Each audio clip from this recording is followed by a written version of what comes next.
en su rechazo a la dominación europea, pero en la internalización de su misión civilizadora, ha asumido la forma de un proceso de autocolonización, que asume distintas formas en distintos contextos y periodos históricos. Una mirada austral pretende ser una visión alternativa desde la mal llamada periferia, para abordar la globalización con ojos mejores, para ver la patria, todos los jueves a las 18 por la RZ.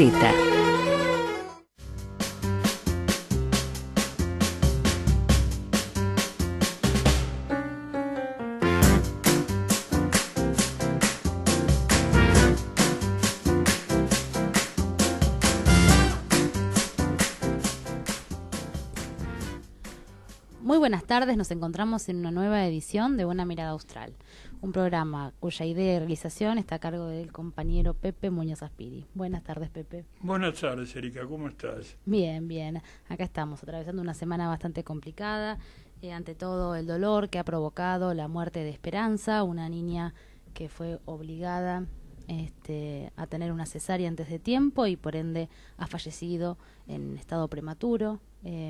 Se ha rezado mucho para que esta niña pudiese vivir, lamentablemente no pudo ser de esa forma. Lamentablemente los procesos judiciales y el desbande político muchas veces están lejos de preservar la vida de las personas y la seguridad y la integralidad de las personas. No solo digo de la niña, sino también de la madre. Sí, porque acá arruinaron las dos vidas, pero exacto. A su vez estamos viviendo un panorama internacional bastante inquietante. Es, Pepe.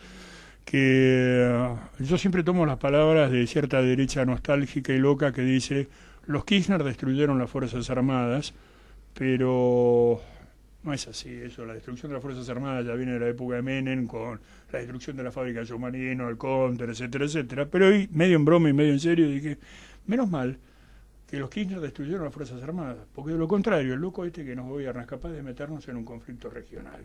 Y cuando estoy hablando de un conflicto regional, es que a mí me asustan las declaraciones de Bolsonaro y de Macri. Absolutamente nadie les pide que ellos se metan en este problema interno. Estamos violando una tradición jurídica de nuestro país, que es la no injerencia en los asuntos internos de otros países. Mucho más integra nuestro marco regional, mucho más si es parte de nuestra América. Y aparte, la tradición de neutralidad que tuvo la Argentina, que bastante nos costó no involucrarnos ni en la Primera ni en la Segunda Guerra Mundial. Yo espero que esto no llegue a mayores, pero es verdaderamente preocupante y es un fenómeno. La revolución bolivariana es bastante compleja. Yo confieso que a mí Maduro no me termina de cerrar. Si lo quiere aquí, él lo quiere a Chávez. Quizás el próximo programa tengamos oportunidad de hablar con Miguel Ángel Barrio telefónicamente y con Modesto Guerrero. Miguel Ángel Barrio sacó varios libros sobre Hugo Chávez. Pero también nos puede hablar sobre Hugo Chávez cuando era jovencito y era poco conocido acá, y nos visitó nuestro invitado de hoy. Bienvenido a la radio, a nuestro programa, Leonardo Quilén. Bienvenido a Una Mirada Austral, que te debíamos esto. Y hoy recordaba justamente, porque la idea de que vengas a la radio era por otros temas a tocar. Pero resulta que surge lo de esta autoproclamación, ¿no? Como dijo hoy Martín García, me dice, bueno, que se autoproclame Cristina, la ponemos de presidenta, y que la reconozca. Claro, huele demencial esto. El tipo se autopostula, yo soy presidente. Pero no es la Argentina y Brasil solamente, es Costa Rica, es Perú, es Colombia. De ahí lo que me asusta, ¿no? De ahí lo que me asusta. Y no sé hasta qué punto son solamente, lo hablamos recién, los Estados Unidos, sino intereses que están por encima de la estructura nacional de Estados Unidos. El petróleo no tiene patria, el capital no tiene patria. Buenas tardes y muchas gracias por invitarme, muy amables, un saludo a tus oyentes. Es cierto, yo desconfío un poco de esa mirada unidimensional donde el imperialismo yanqui está detrás de todo esto. A mí me parece una carrera de alcahuetes, a ver quién llega primero, si Bolsonaro o Macri, juegan a ver quién es el más lamebota. En realidad no sé si Trump estará detrás de todo esto, sí, como decís vos, los intereses del petróleo y la industria, probablemente la industria armamentista. Claro, desde luego, el complejo militar industrial. El complejo militar industrial que ya denunció Eisenhower, lo denunció. Sí. Por lo tanto, si esos monstruos que son capaces de liquidarte un presidente porque no les gusta, metiéndole un tiro en la nuca en Dallas, paseando en auto, son capaces de cualquier cosa. Por supuesto, capaces de invadir un país. No creo Cuatro que presidentes se cargaron los Estados Unidos. 4 presidentes, sí, ¿no? sí. El último, por lo menos, estoy seguro que fue el complejo militar industrial. Eso seguro. Seguro. Empezaron con Lincoln, después en McKinley, otro. Sí. Pero el último sí fue el complejo militar industrial, porque ahí estaba la cuestión cubana. No cabe duda. Y fíjate que ahora tenemos la cuestión venezolana, que tienen bastantes puntos de contacto, ¿no? A mí tampoco me cae muy simpático, pero no cabe duda que hay que respaldarlo con toda nuestra fuerza, porque si cae la revolución bolivariana va a ser un dominó y ahí nos van a destrozar a todos. Él ganó las elecciones. Claro que las ganó. Entonces, a mamarla, a llorar a la gruta, Es que el otro a llorar a la iglesia, después, porque sí. acá también ganó Macri, y yo me lo estoy morfando, ¿eh? Sí, claro que sí. Y la gente no sale a romper todo por la calle, y ganó Macri, que nos está matando, pues, las últimas. El agua me llegó, no es por el consumo, me dio una cuenta de agua, y yo vivo en un 2 ambiente, que es infernal, porque te cobran por metro cuadrado. Claro. Hoy estaba viendo la cantidad de panaderías que están cerrando, ¿Viste? y tenemos corte de luz en un país con retracción industrial. Es decir, no solamente no inviertan un mango las empresas de electricidad que son amigas del presidente, sino que la fugan todas para afuera. ¿Cuál es la suma de la fuga del año pasado? Como 25, más o menos como lo que pedimos prestado. Y háblanos, porque es verdaderamente interesante ese encuentro que vos tuviste con el joven Chávez, que era un oficialito todavía, porque estaba Jorge Nía Spilimbergo, yo vi las fotos. Claro. Me acuerdo. Yo le saqué las fotos. Vos le sacaste las fotos, sí. Y era prácticamente desconocido en la Argentina en ese momento. Era mal conocido, que es peor. Mal conocido. Sí. Chávez llegó al país de incógnito. En realidad, Chávez viene invitado por el sector de cara pintada, por decirlo de alguna forma, que estaba un poco confundido con Chávez.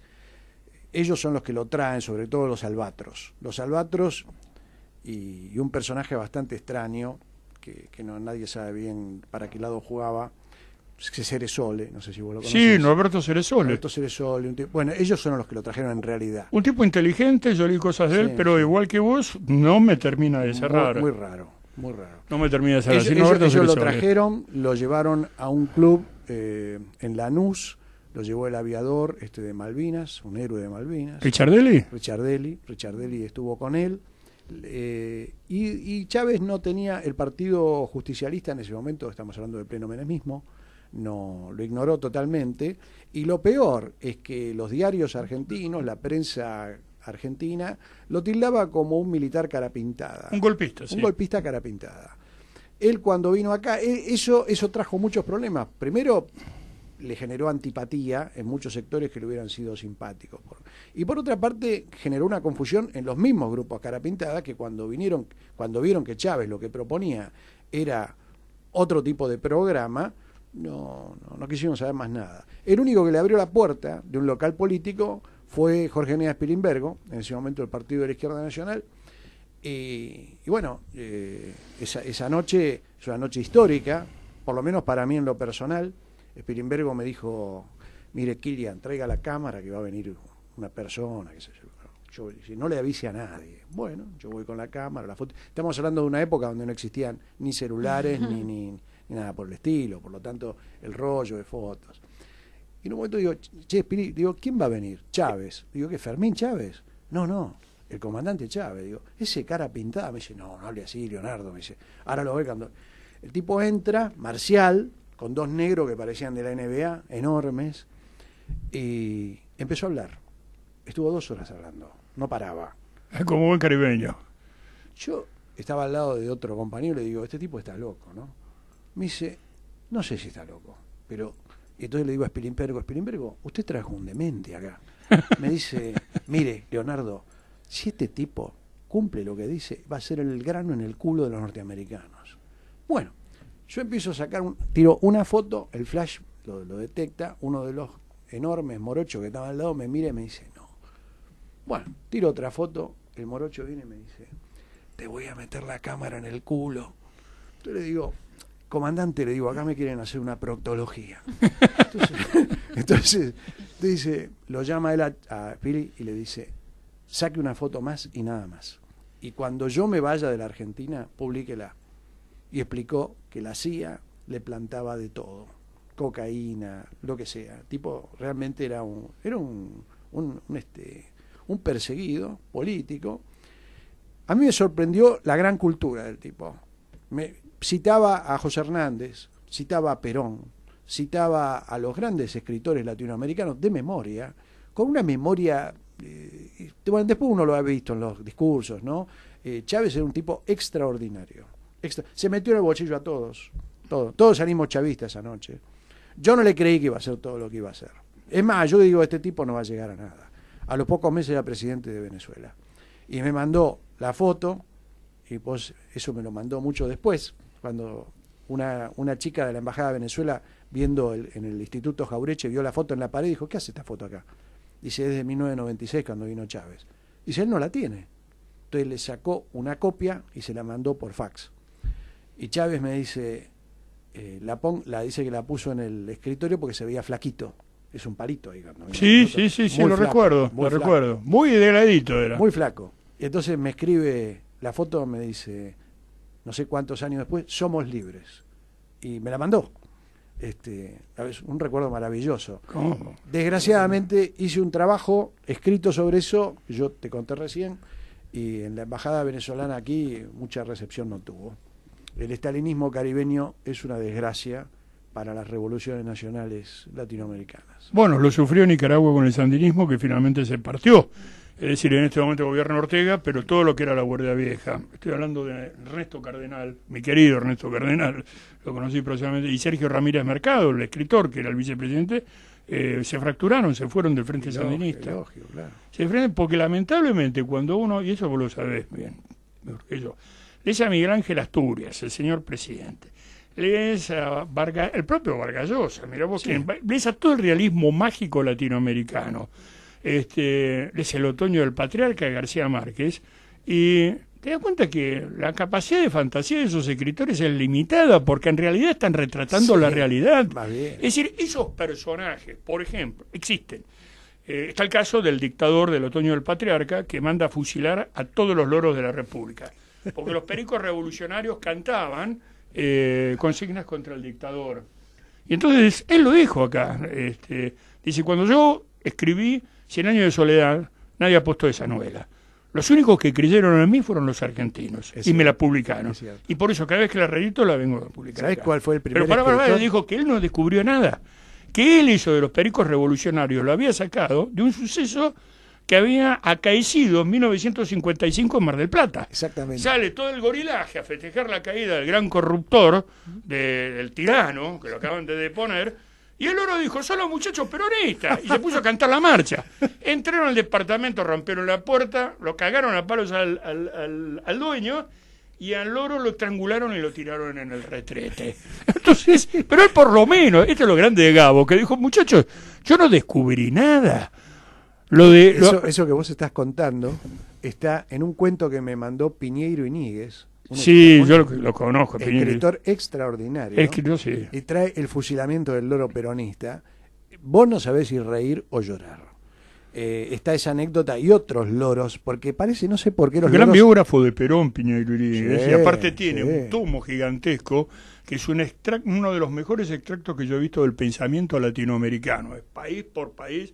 Él es diplomático de carrera, Sí, diplomático de carrera. Es embajador, pero no te digo porque acá hasta Joffre le dicen el embajador Joffre, el embajador Asís, al turco se lo concedo. El turco para mí, Jorge Asís, es el último exponente de la picaresca lumpen. Sí. Y es muy agudo sabe. Ahora, Joffre, pobrecito, que estuvo 3 días como candidato a vicepresidente de Olmedo y ya se bajó. Pero no sabía que Piñeiro Iñiguez habla del fusilamiento del... Sí, es el cuento del que loro peronista. Vas a leer ese cuento, si sale, en la antología que se llama Cuentos Peronistas.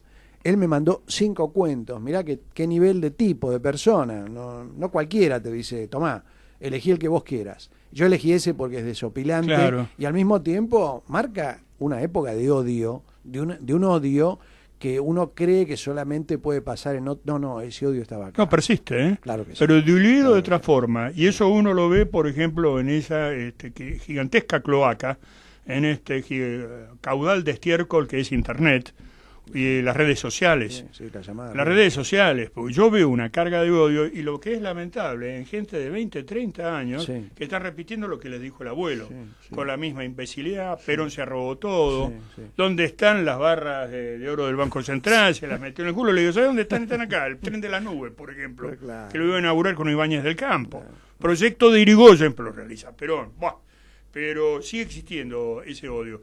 Y en esto yo soy taxativo, yo digo, porque no se juzgó a los que bombardearon la Plaza de Mayo, los hijos después ya no tiraban bombas, te tiraban vivos de los aviones. Es verdad. Los hijos fueron los vuelos de la muerte. Es verdad. Porque no se lo juzgó. Porque no se lo juzgó. No, eso es revancha, el país estaba pacificado, que esto y aquello. Bueno, abrimos todas las cárceles y dejemos libre a todo el mundo. Claro. Roberto Pulche ya se debe ver, creo que está de novio dentro de la cárcel. Claro, ya se debe ver, lo mismo que el escribano, el odontólogo Barreda, ya se deben haber arrepentido. Bueno, entonces no. Hagamos un jubileo, destruyemos la cárcel de Devoto y que salgan todos echados. Exacto. Porque estamos hablando no de crímenes políticos, estamos hablando de crímenes comunes. Y te muestra la carga de odio. Está bien, en este caso lo pone con Piñera Iñiguez con sentido del humor, pero es una buena metáfora. Es un cuento hermoso, te quiero decir que... ¿Qué otros autores van a estar en esta antología? Lo traje anotado porque son una cantidad. Virginia Feynman, Pérez Savi, la esposa de Tarruela. Tarruela mandó un cuento hermoso, ella también.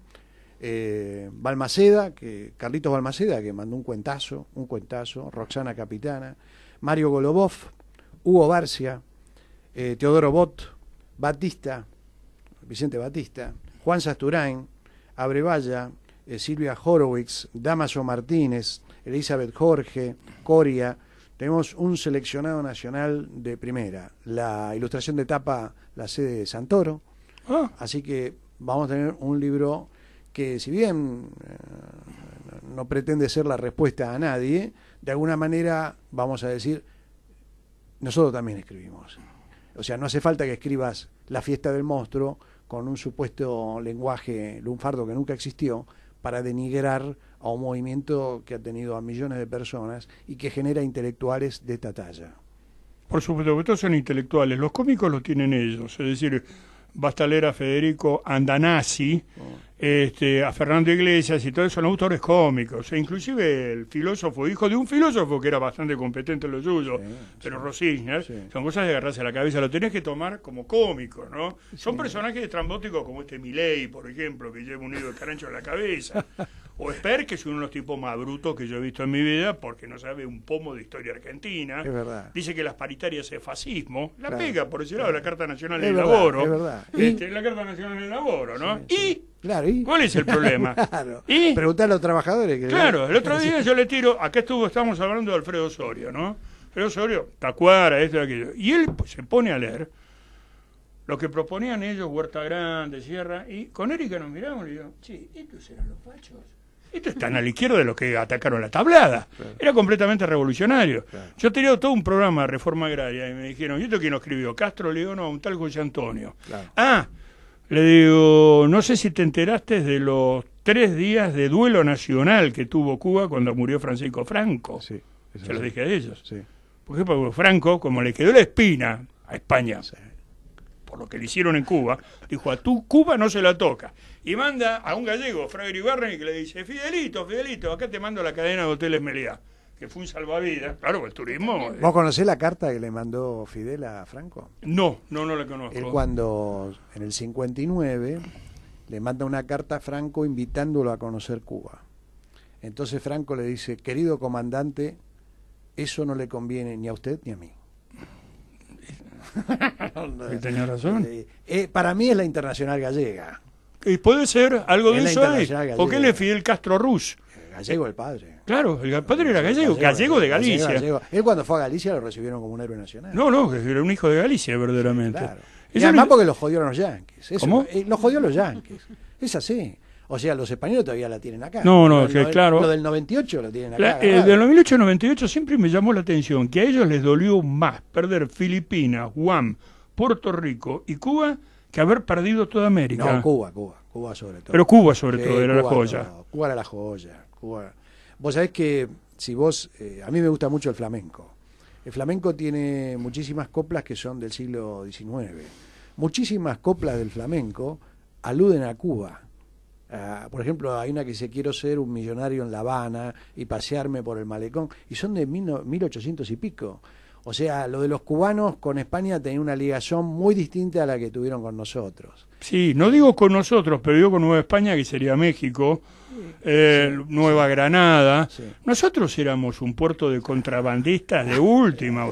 Un país de mierda en el culo del mundo, que es donde el Vaticano, en momentos de crisis, va a buscar un papa. En la fantasía, Leonardo Castellani es Pío Ducadeglia, y en la realidad vienen a buscar un papa peronista, para colmo, Bergoglio, Perón, que vos agarrás Laudato Dei, y yo me acuerdo y dije: yo esto lo he dicho más de una vez en el programa, pero no me canso de repetir, yo esto lo leí, y agarro el modelo argentino y digo: Bergoglio, la gran siete, jesuita, tenía que ser, ¿no? Claro. Bueno, pero ¿quién era jesuita también? ¿Quién fue educado por los jesuitas? Fidel. Exacto. Claro, Fidel viene. ¿Vos sabés que Fidel perteneció a la juventud de José Antonio? ¿Alguien lo sabe eso? Sí, y es más, estaba sindicado como agente peronista por el Departamento de Estado norteamericano. Sí, claro, pues lo salva, en realidad lo salvan en el Bogotazo, lo salva, no sé si estaba Cafiero en el auto que lo agarra y lo salva, lo iban a matar a Fidel, que era un estudiante agitador. No sé si en el Bogotazo. Sí, pero no era Cafiero, era otro personaje que tenía un corte más conservador, justamente, que decía: pero ¿cómo? Y Perón le dio la orden. Sí. No me acuerdo quién era. Pero Fidel estaba fichado en realidad por la CIA como un agente como agitador peronista. Esto es increíble. Yo lo digo, y hay ciertos muchachos de la izquierda. A mí me causa, recién lo nombraste a Carlos Balmaceda, ¿no? Me dice: deja de deconstruirme porque ya hasta los calzoncillos me sacaste. Por esta cosa que comentamos nosotros, de Fidel y de Franco, porque ayer pongo las cosas de Franco, me dice: no puedo deconstruirme más porque me voy a quedar en pelota de los gritos. Yo el año pasado te veía caminando por la calle y cruzaba la vereda. Sí. Pero ahora hay otras cosas. No, que digo que vos comentás estas cuestiones y dicen: estos veteranos, pues somos veteranos para los pibes de 20, 30 años, tienen que parar de darle el escabio porque ya tienen problemas, no solamente problemas psicomotrices al caminar, sino que deliran. No, y esto existió porque es lo compleja y rica que es nuestra política latinoamericana, que no es tan esquemática como en otros lados. Acá se rompen todos los esquemas. Por eso vos me invitaste hoy a hablar de la izquierda nacional. Sí. Y la izquierda nacional, creo que el gran aporte teórico que hace es precisamente adoptar el viejo marxismo o el socialismo a una realidad tan compleja como es la realidad latinoamericana. Jorge Abelardo Ramos decía que las ideologías, cuando cruzan el Atlántico, cambian de signo.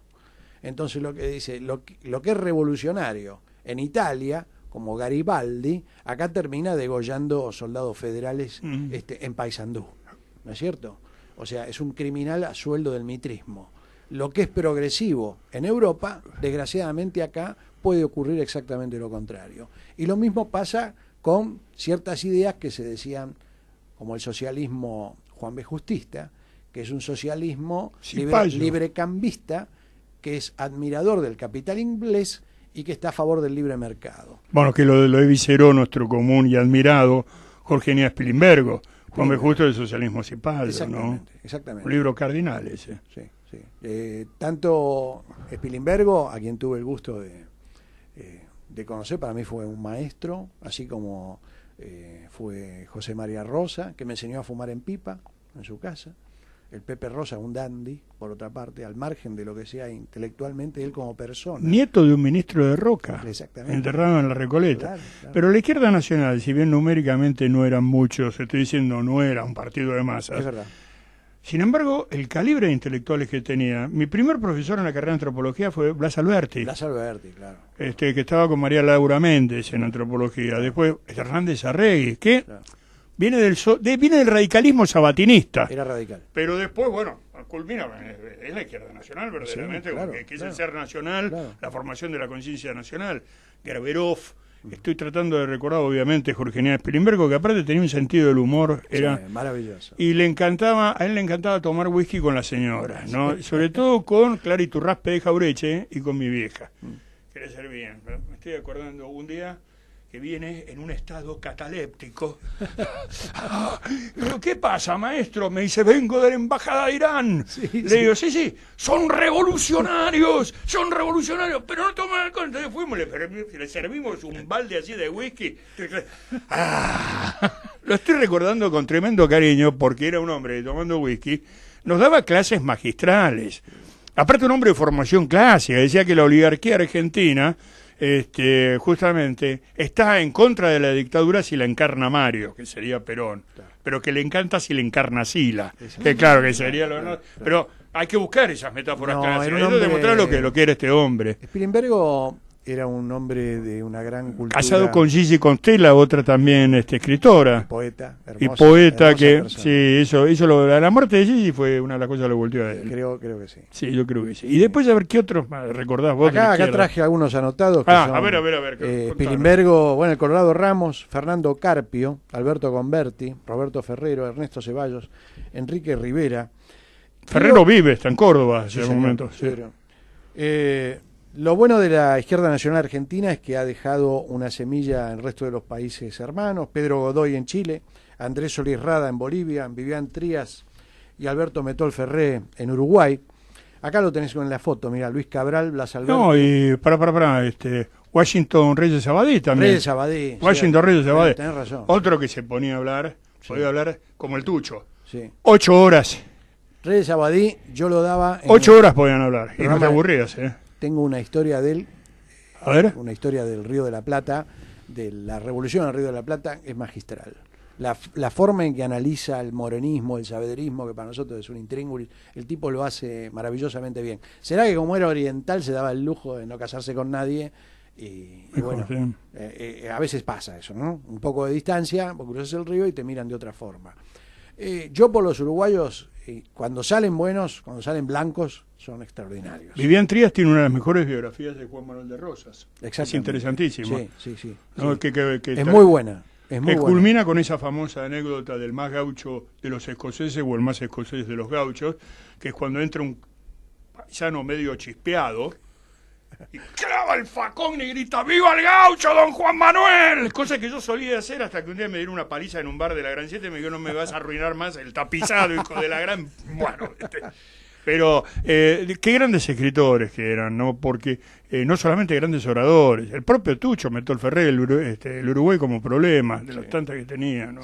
Sí. Yo creo que la gran importante influencia en Bergoglio, el Tucho, La gran batalla que dio la izquierda nacional es una batalla teórica, intelectual, por supuesto, y que atacó en un frente donde nadie se atrevía a meterse, que era la historia mitrista.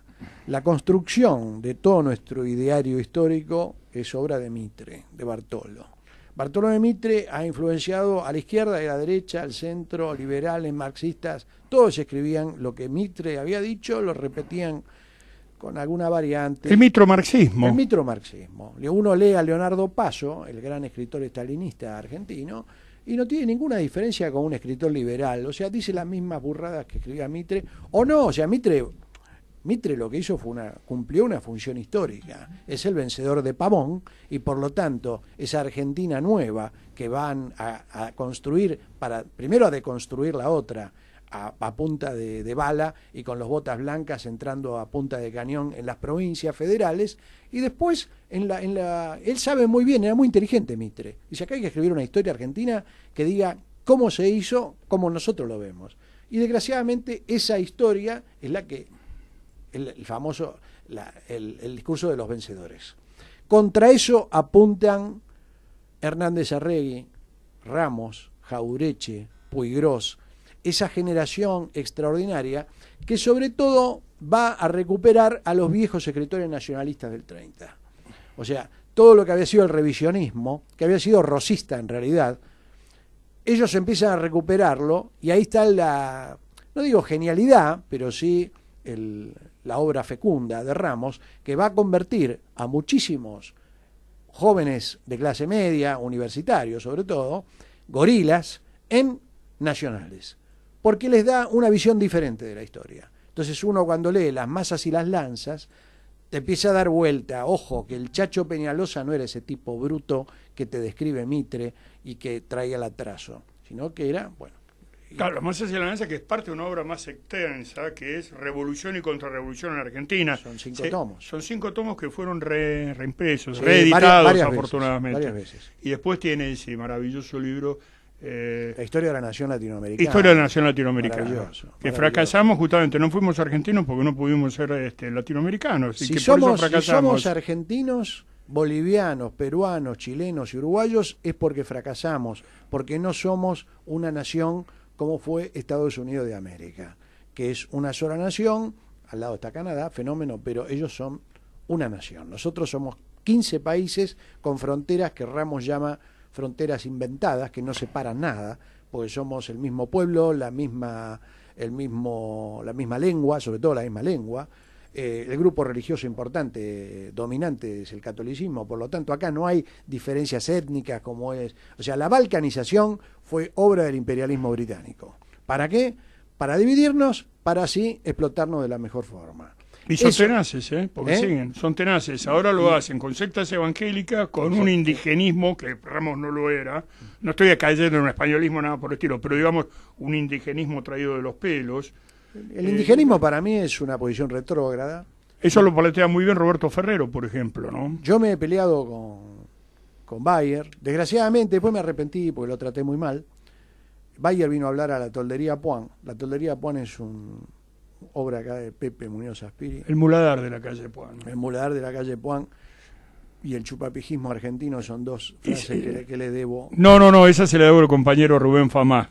El chupapijismo, es un término verdaderamente que me lo... Hassan Bracamonte me dijo, y fíjate que vos has hecho un sustantivo. Me digo, no. Eso es el compañero Rubén Famá, sí. ¿Y tuviste una guerra en Puan con Bayer? Sí.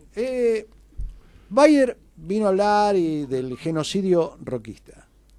Si hay una cosa que levanta a la izquierda nacional, y correctamente... En la construcción del Estado roquista. Claro, la construcción del Estado Nacional es obra de Roca. Creer...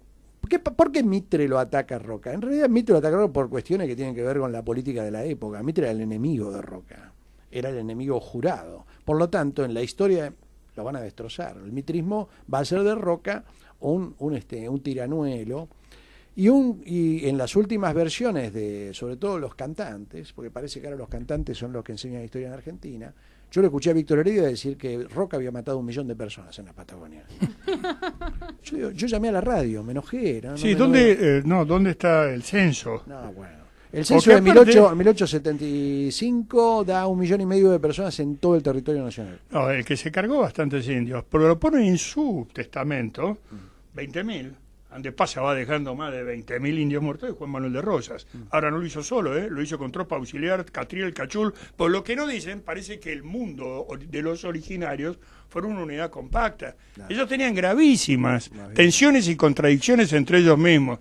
Así como se mataban entre los roquistas los mitristas y los federales, también se mataban en las competencias de territorio de casa, todo esto. Claro. Así que Roca, inclusive, llega a Choel en carroza. Sí, señor. Llega en carroza. Claro. Ya estaban limpiados, es feo el término, ¿no? Pero digamos, limpiados de presencia étnica. Yo lo que le dije a Bayer es lo siguiente. Pero 1 millón de personas, claro, es lo mismo, 5 siglos igual que la canta el piamontés León Gieco, ¿no? 5 siglos igual y el tipo rubio, con los ojos de vikingo, aquí vos de lo que viniste con Leif Erikson acá, ¿viste? Es una tontería. Vos sabés que yo una vez, hablando con un amigo español, le digo, no, porque esto del genocidio, el tipo me dice, oiga, me dice, los descendientes de los genocidas no somos los españoles, son ustedes. Claro, exacto, tenés razón. Me dice, mi abuelo no mató a nadie, porque no salió nunca de España. No salió de España, dice que nosotros no fuimos. No, eso es el primero que lo dijo. Extraordinario. Eso sí, pero eso lo dijo, no sé si Salvador de Maderaga o el Vasco Universal, Miguel de Unamuno, que fue famoso, que dijo, yo personalmente no me voy a matar porque nosotros no salimos. Son ustedes. Fueron los abuelos de ustedes. Con Bayer, yo lo que le planteé es un hecho concreto. Lo que pasa es que le dan arco, ¿no? Está bien. El tipo, tiene un gran aporte de Bayer que es mostrar a la sociedad argentina lo que sucedió en la Patagonia. Sí, que no es el primero, Salvador Borrego, la Patagonia Atlántica. Es verdad, pero gracias a él, digamos que se popularizó. Sí, eso sí. Muy bien. Él le digo, mire, Bayer, usted tiene cara de alemán. Sí, mi familia. ¿Cuándo vino su familia? Tal, dice. ¿Por qué me dice? No, le digo, pongamos una hipótesis. Su abuelito y abuelita viven en Azul, 1870. Viene el Malón. ¿Usted qué cree que le hubiera hecho a su abuelita y a su abuelito? Se lo voy a decir yo. A su abuelito lo hacían morcilla y a su abuelita se la empomaban entre 14 y usted ahora hubiera tenido otros rasgos. El tipo se cabrea conmigo. Me dice, ¿con eso qué me quiere decir? Lo que le quiero decir, Bayer, es que un Estado nacional no puede permitir que un grupo faccioso se pasee libremente por la pampa arreando cabezas de ganado y violando mujeres o matando. Usted sabe que un Estado nacional se construye a palos, porque todo se construye a palos, pero es necesario que haya una ley, un ejército. Un Estado nacional es eso. No se puede permitir esa. Entonces dice, no, pero usted está extrapolando. Yo no estoy extrapolando nada. Digo, dígame si eso es verdad o no. Bueno, se cabreó y se fue. Después me arrepentí. Digo, pobre tipo, le vengo a clavar un cuchillo trapero porque en realidad le estoy hablando de la familia, qué sé yo. Pero es un hecho irreversible. O sea, el Estado Nacional no se puede permitir decir, bueno, nosotros llegamos hasta acá y ahí, bueno, ahí está Calfucurá y a veces entra, a veces no, pará, no se puede eso. Y por otra parte, la gran obra de Roca no es incorporar al Estado Nacional millones de kilómetros cuadrados, sino la enseñanza pública. Ahí se iba. Incorporar la ley 1420. La ley 1420 no es de Sarmiento, es de Roca. Es de Roca, y eso es formación de nacionalidad y ciudadanía. Totalmente. Eso se integra. Hasta el último rincón de la Argentina había una escuela, y la escuela tenía la banderita argentina, se enseñaba el himno, enseñaba castellano. El tipo pone la escuela pública, el registro civil. Que le saca el negocio a la iglesia. Era un negocio. Los cementerios. Los cementerios. Bueno. Obviamente está el problema de la fiebre amarilla y bueno, no, los cementerios explotaron. Pero había que poner, el tipo se hace cargo de eso. O sea, es un Estado nacional que obviamente con las contradicciones de un hombre de su época y de su clase social, ¿no? Tiene sus yo no voy a defender otras cosas de Roca, pero no. ese núcleo fundamental que es construir la nación con una escuela laica, obligatoria, es extraordinario. Y nos estamos olvidando de una figura cardinal que él trajo, que era un gran higienista catalán, que era Vialet Macé. Entonces claro, le dice, vea, hágame una radiografía de la Argentina, porque quiero saber cómo está el país. Y este hombre, 2 años recorriendo la Argentina, y cuando vuelve le dice, mire, general o presidente, acá hay gente que no sabe los colores de la bandera argentina. Hay gente que se desayuna con té de brasas y hay gente que trabaja de sol a sol. Es tan pavoroso que lo llama Joaquín B. González y le dice, Joaquín, hay que hacer un código de trabajo, que después no se implementó, es otra cuestión, pero después, bueno, eso lo hace el peronismo, porque ahora le quieren quitar a ellos, ahora viene el burro de los Nicolás Márquez, Antonio Laje, el secreto de la montaña, la parejita esta ahora que quieren reemplazar justamente a los Fernando Iglesias y todo esto diciendo Perón se copió todo. No, sí, se copió del manifiesto de la Carta Nacional de Laboro, pero también del Código Laboral que había hecho, pero lo implementó, lo llevó. Si no se llevó a cargo, pero estaba en Roca de decir, hay que hacer un código de trabajo porque la gente no puede vivir así. Después viene la conscripción, la mitad de los reclutas tuvieron que ser licenciados porque tenían tuberculosis. Bocio. Sí. No le daba el corazón. Exactamente. Sí. ¿Y eso por qué? Descubrimos ese estado sanitario a través de la conscripción. Y la conscripción es porque se crea un ejército nacional. Claro. Si no era un ejército, lo acabas de decir vos. Y no nos olvidemos. ¿Sabés lo que esto tiene que ver? El ejército de línea te llevaban a palos. Pero el ejército de línea es Martín Fierro, que le quitan el rancho y que después él termina arrojado al desierto junto con su amigo por eso la ley de conscripción en realidad es progresiva. Claro, porque aparte integra. Claro que integra. Pero no nos olvides también de que Roca era tucumano y eso tiene que ver. Claro. Porque Mitre representaba los intereses del puerto de Buenos Aires. Ahí también están las otras cuestiones. Ahora, no esperemos de que Mitre iniciara una revolución industrial, pusiera, es lo que me dicen, sí, pero vos estás defendiendo un hacendado, cuando hablo de la soberanía de Pueblo Rosa. Le digo, ¿qué crees? ¿Que tenga una fábrica de plástico, boludo? No, claro. ¿Pero de qué me estás hablando? No. ¿De qué me estás hablando? ¿Que tenía sus limitaciones de clase? Sí, eso lo explica tan bien el Colorado Ramos, pero también en otra de los tomos del Patriciado de la Oligarquía. Patriciado de la Oligarquía. Es lo que dice, y que en realidad eso lo levanta la izquierda nacional, es que la clase que va a ordenar el país es la clase de los hacendados de la provincia de Buenos Aires. ¿Por qué? Porque era la única clase social capaz de hacerlo en su momento. No había otra clase social. No había proletariado. No había, en primer lugar, no había proletariado, ni siquiera. Y las otras clases que eran nada, eran clase parásita, o sea, los únicos que podían. Por eso la izquierda nacional siempre levanta la consigna de que Argentina es un país semicolonial. No es colonial como la India, porque acá no han entrado los ingleses y dijeron, ahora se va a hacer esto. Y tampoco es del todo desarrollado como fue la burguesía nacional norteamericana, porque no hay burguesía nacional. No. La burguesía nacional argentina son los almaceneros. Esa es la verdad.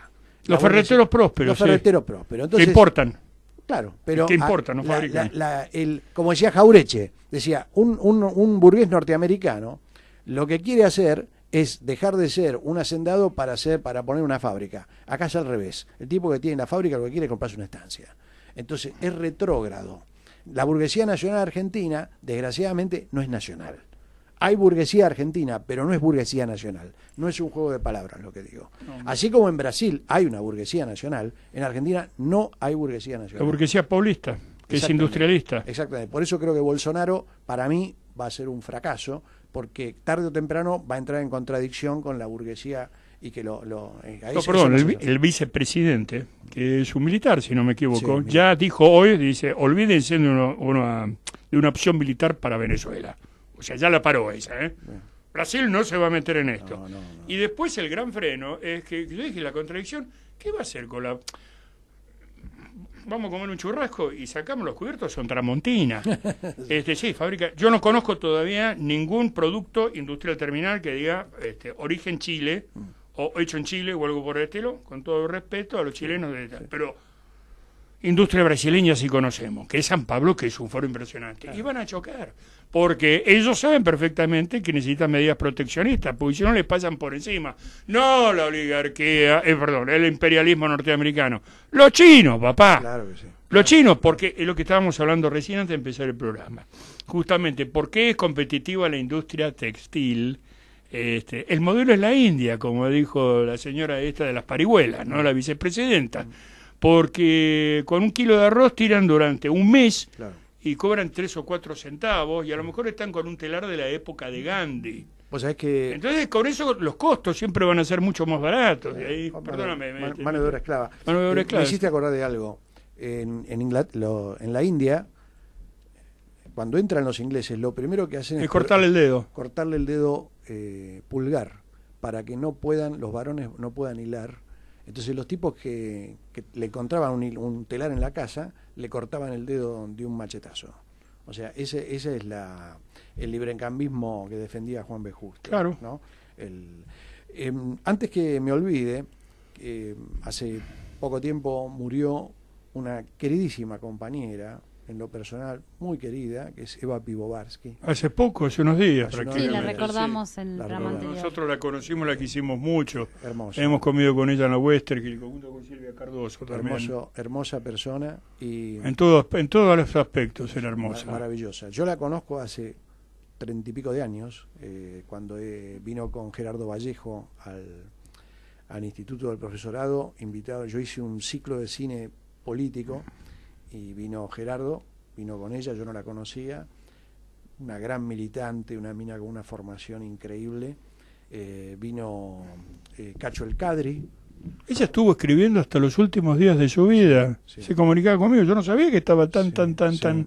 O sea, qué pudor tenía con su propia enfermedad. Horacio, su pareja, me dijo que en los últimos días, dice, ella había arreglado todo, había arreglado sus culpas, su vida, había como que saldó sus cuentas, me dijo, y se está en paz, y pidió que ya no le den más nada, le está dando morfina pura, pobre.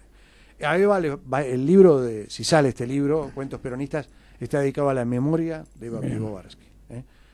Se lo merece, por lo menos, que la recordemos como lo que... Claro, como está bien, pero está recordar, mi último libro está dedicado a uno de los hombres más inteligentes, más patriotas y más buenos que conocí, Alejandro Pandra. Alejandro Pandra está dedicado a él, uno de los hombres más buenos, más patriotas y más brillantes que conocí, porque su libro Origen y Destino de la Patria, que es su última obra, es una maravilla. ¿Vos te acordás que Alejandro... Hay que reconocer a los compañeros en los libros, en las obras. Alejandro vino a presentar mi libro La sombra del general, y estaba ya yo no sabía que estaba tan enfermo.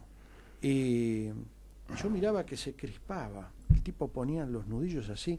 Cada vez que hablaba de la década del 70 y de la lucha de Guardia de Hierro, él fue un gran militante de Guardia de Hierro. Sí, él fue guardián. Sí, otra cosa que hay que desmenuzar y desmentir, ¿no? Eso de que Guardia de Hierro, grupo fascista, pelotudeces como esa, hemos escuchado a Una patadas. ridiculez total. Es un absurdo porque además Guardia de Hierro, la mayoría de los militantes que yo conocí eran judíos, entonces eso de llamarlo nazi, El propio absurdo. Feynman dijo, había que aguantarle una discusión sobre Hegel a un guardián. Ah, ni hablar. Lo que pasa es que ellos estaban, como rechazaron completamente la vida armada, Sí.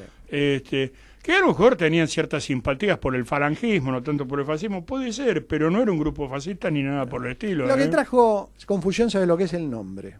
Perdón. Eso es otra Me historia. interesaría intervenir en esta Sí, parte. sí. Sí, dale. No, al contrario, me parece que lo que caracterizó a Guardia de Hierro fue la lealtad a Perón. Claro. Digamos, Exactamente. Que Gallego Álvarez no quería que venga Perón a Argentina, ¿sabías? Sí, lo sé. Sí. Él le dijo, no vuelva, general. Digamos, sé que lo que puedo Tenía decir sus razones, ¿eh? Claro que sí. es esto, que fueron leales a lo que Perón planteó en su conducción y que no muchos fueron leales de esa forma, porque la confusión de la época, digamos, la irrupción de el proceso en Angola, el proceso en Cuba, digamos, fueron procesos que generaban un debate hacia dentro de la resistencia peronista. Todos fueron a preguntarles, algunos hicieron caso, otros no. Claro. Y el nombre es muy gracioso, está en el libro y conocí la persona que propuso el nombre en algún momento y lo había dicho, en realidad fue como más una cuestión de lealtad a Perón, porque Sí. estaba en Puerta de Hierro, Puerta de digamos, Hierro. ser los guardianes de Perón, que en sí por el grupo de Cornialalu y demás. Sí, Claro, lo confunden con Cornelio Codriano, la Guardia Claro, de Hierro de Cornelio Codriano. Romanos. Pero eso lo Claro, los conocemos rumanos. nosotros, Sí. que eran los rumanos. Que igual la verdad que te digo, uno se pone a investigar sobre esa Guardia de Hierro y eran tipos que defendían con la fe la invasión de su país. En realidad, Me el primer parecía- nombre era Legión de San Miguel. La Legión de San porque eran Miguel los la fundó protectores Codrianu, claro, de y San que era Miguel un Arcángel. grupo, claro, ese es el primer nombre. Claro. Y ¿sabe quién los fusila a ellos? Hitler. O sea, Claro. la mayor cantidad de muertos de Guardia de Hierro rumana lo tiene cuando los alemanes entran. Y entran a Rumania, Porque los claro. tipos dicen, no, esto no lo queremos nosotros. O sea, ellos son nacionalistas rumanos. Claro, pero ellos Claro. eran nacionalistas rumanos, Rumanos. y hablaban de la latinidad. Te digo porque Son muy interesantes, muy interesante mi compadre, Codrianu. descendiente justamente de rumanos y descendiente de Guardia de Hierro. Sí. Que justamente vinieron acá, pues se tuvieron que rajar después con los rusos. Exactamente. Pero ellos me planteaban justamente eso. ¿No? Cuando vinieron los rusos limpiaron todo, pero me planteaban eso justamente. Fueron los propios nazis que... ¿no? Lo limpiaron ellos. Sí. Claro, entonces eso se dio confusión, más allá de que los muchachos de 20, 30 años, nada en contra de la cámpora, porque ahora están todos vos, que yo soy un cazacamporista, viste, parezco el cazador de murciélagos o de vampiros, no sé, que yo me dedico a cazar a los pibes de la cámpora, no tengo nada, pero sí me molesta de que los pibes vengan y escuchame, facho de mierda, que no tenés ni idea de esto, tenés que hablar con... Tienes que hablar con Osorio, tenés que hablar con Bardini, con los viejos muchachos de aquella época, que son más veteranos que yo, inclusive me llevan 10 años, ¿no? Pero ellos ni siquiera conocen lo que era Guardia de Hierro. Lo que pasa es que Una pena porque realmente es un grupo hay que estudiarlo. Tarruela hizo un libro muy interesante, un trabajo muy bueno sobre Guardia de Hierro. El propio Alejandro Álvarez sí, hizo un libro claro donde que están sí. todos los documentos Sí, sí. que se editaron de ¿Sabe toda cuál es la lo que se le realidad? critica a Álvarez? ¿Sabés lo que sucede lamentablemente? Que en Guardia de Hierro tuvo su paso ciertos militantes que son, o ciertos personajes, como uno que se dice que labura para la Marina, ¿no? Y que están todos los canales de televisión. Fue la realidad de todos los grupos de aquel momento. Todos. Si no, como, que ¿de están dónde todos salió los la canales ministra de televisión, más Defensa? Julio Bárbaro, concretamente. La ministra de ¿De dónde Defensa, salió la ministra de Defensa? Póname la ministra de Defensa.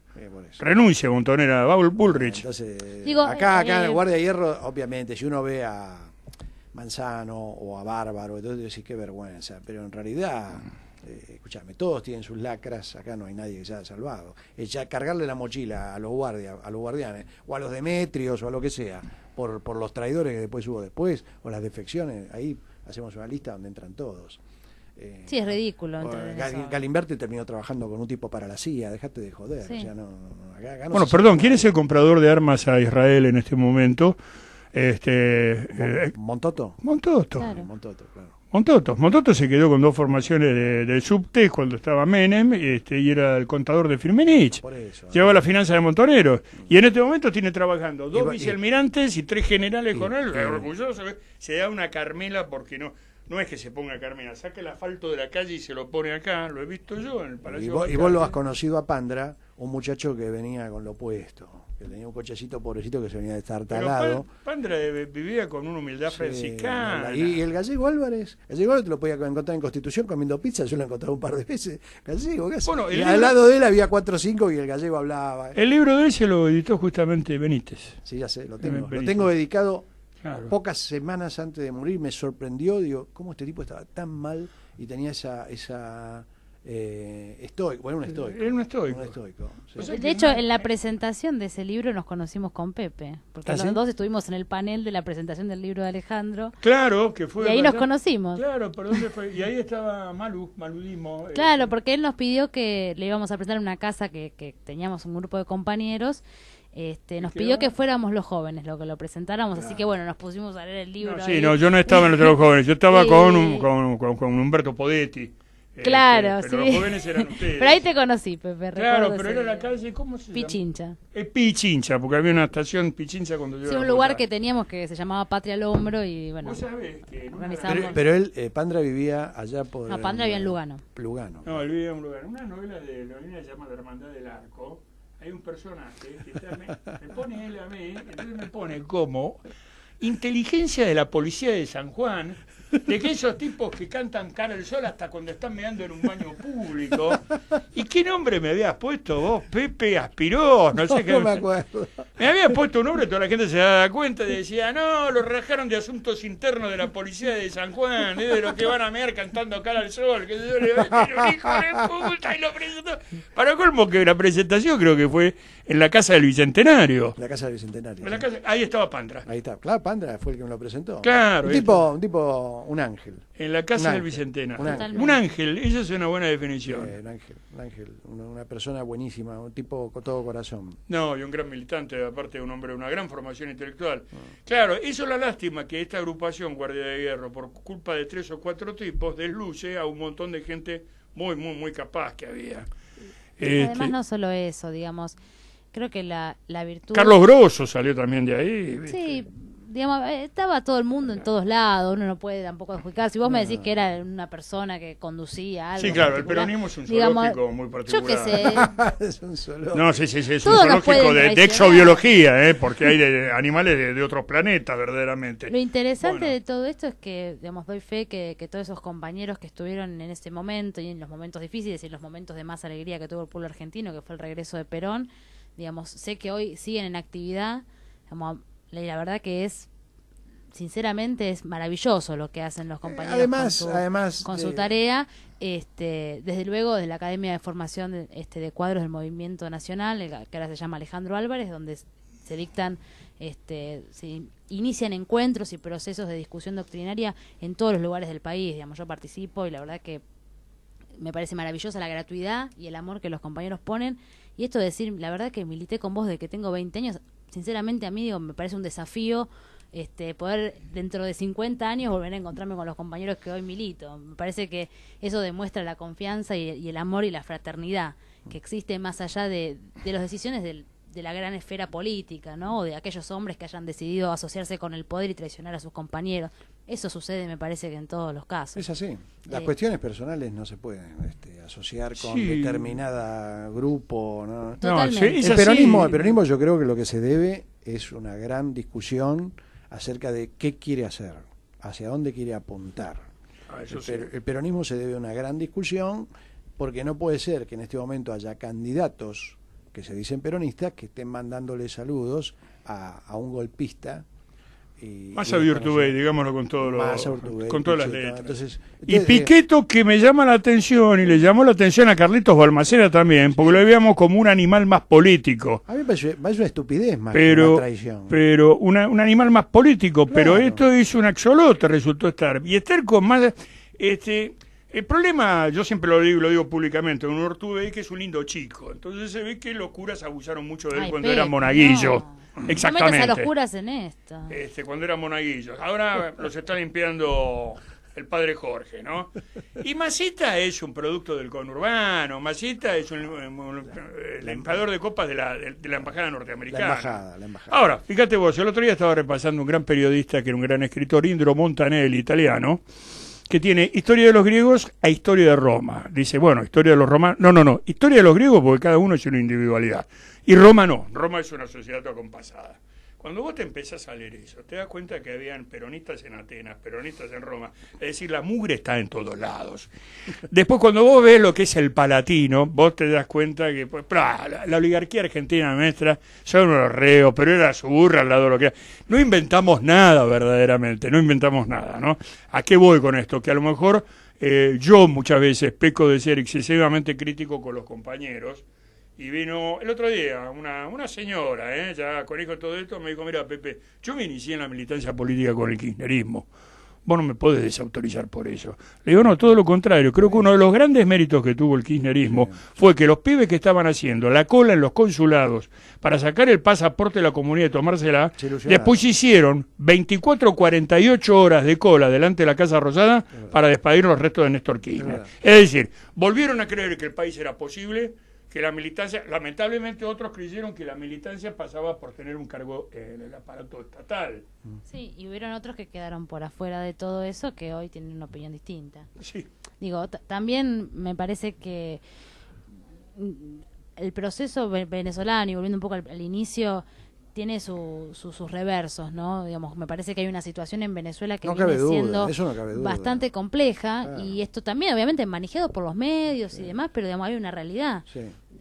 Hay una realidad social muy muy importante, hay un proceso que quien está hoy no puede conducirlo de la forma que lo podía conducir Chávez, y ha cambiado la situación geopolítica, digamos, de tal modo que la Venezuela de hoy es un lugar donde es muy difícil la vida, donde hay muchas deficiencias, donde hay muchas faltas de ciertos elementos básicos de la vida, y cuando esas cosas faltan, te estalla por algún lado. Digo, más allá de que es verdad, venimos escuchando que Maduro no da más desde hace un año o más. Mirá, está bien, ganó las elecciones, y eso es un digamos, algo que uno piensa es una forma de refrendar la decisión popular. Pero a su vez hay una inmigración, pues lo vemos acá en Buenos Aires, y también, ¿no? obviamente, digamos, una inmigración fomentada por ONGs y por todo un sistema paraestatal que Catherine se Fulop encarga de esto. La señora Catherine Fulop, no sé quién la banca, pero tiene una fundación que los traen. Claro. Los traen por tierra, no por avión. Vienen por tierra por avión con ellos. Y después están todos en, qué sé yo, 20 tipos en un departamento de 4 ambientes, 20, 40, y después se van acomodando. Pero yo estaba el otro día con una compañera, Patricia Chiolo, que estábamos en un barcito ahí, que se acercaron 3 venezolanos a dar currículum para limpiar de lavacopas, Uno estaba en informática, el otro era abogado, eran todos. Claro, es como el gusanaje, entre comillas digo esto, el gusanaje cubano, es decir, la gente más calificada de Cuba se arrancó con la revolución. Digo, hay una realidad que después la revolución calificó gente, que es diferente con la revolución. Pero hay una realidad que no solamente se puede resolver en una consigna de mera unidad latinoamericana. Ah, no, desde luego. Eso me parece que hay que tenerlo en cuenta. Perdón que ya llegamos al final del programa. Y justo ibas a hablar de Stalin. Stalin murió en 1952, pero el stalinismo sigue. Totalmente, eso me gustó. El stalinismo caribeño, desgraciadamente, es un oso que te aprieta y te mata. Exacto. Sí, yo lo he visto eso en Nicaragua. Exactamente. Bueno, muchísimas gracias, Leonardo. Gracias, Leonardo, gracias por acompañarnos. Gracias a ustedes por Y aparte llamarme. Esta es la primera de varias intervenciones que vas a tener. Porque generalmente muchos invitados vuelven. ¿Qué me contaron de Carlitos Espadone? Bueno. Lo presentamos acá y ya es candidato. Exactamente, yo ya sabía. Espero volver con este libro editado. Nos vemos el jueves. Ojalá que sí, ¿por qué no?